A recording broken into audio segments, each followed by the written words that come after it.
டொய்யான் டொய்யான் டொய்யான் ஐயாம்பேட்டையில் பிறந்தவன் அம்மா பேட்டைக்கு போனான்டா.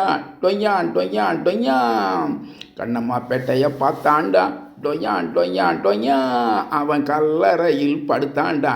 டொய்யான் டொய்யான் டொய்யான் நடு இரவில் விழிச்சான்டா. 4 பக்கமும் பார்த்தான்டா. டொய்யான் டொய்யான் டொய்யான் ஊருக்குள்ளே போனான்டா. ஊருக்குள்ளே போனான்டா. ஒரு பாருக்குள்ளே போனான்டா. பாட்டில் மதுவையுமே தேடி குடிச்சான்டா. பின்னர் நகைக்கடைக்கு போனான்டா. பின்புறமாய் ஒரு ஓட்டையத்தான் போட்டான்டா. உள்ளே இருந்த நகைகளைத்தான் லாரியா கொள்ளை அடிச்சான்டா. சிறையில்தான் போட்டாங்க. பெரிய வக்கீல் மூலம் வெளியில் வந்தான்டா. ஜாமீனில் வெளியில் வந்தான்டா. எல்லா கேஸையும் உடைச்சான்டா. நிரபராதி என்ற பெயரை வாங்கினான்டா. டொய்யான் டொய்யான் டொய்யான் தேர்தலிலே நின்னான்டா.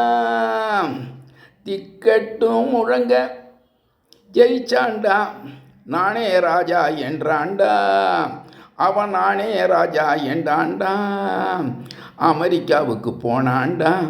அங்கே ஒரு தீவையும் விலை பேசி வாங்கினான்டா. அங்கே ஒரு தீவையும் விலை பேசி வாங்கினானடா. ரொட்டியத்தான் தின்னான். வெள்ளைக்கார குட்டியத்தான் பிடிச்சான். இப்போ அவன் ராஜா, இந்த நாட்டுக்கே மகாராஜா. யாரு என்ன செய்வார்கள்? யாரு என்ன செய்வார்கள்? இப்படிக்கு டிஜேபி பாஸ்கர், லா பர்சன், ஈரோடு. இது ஒரு விழிப்புணர்வு கதைப்பாடலாகும். இந்த பாடலை பார்த்து அரசியல் எப்படி இயங்குகிறது என்பதை தெரிந்து கொள்ளுங்கள். நன்றி, வணக்கம்.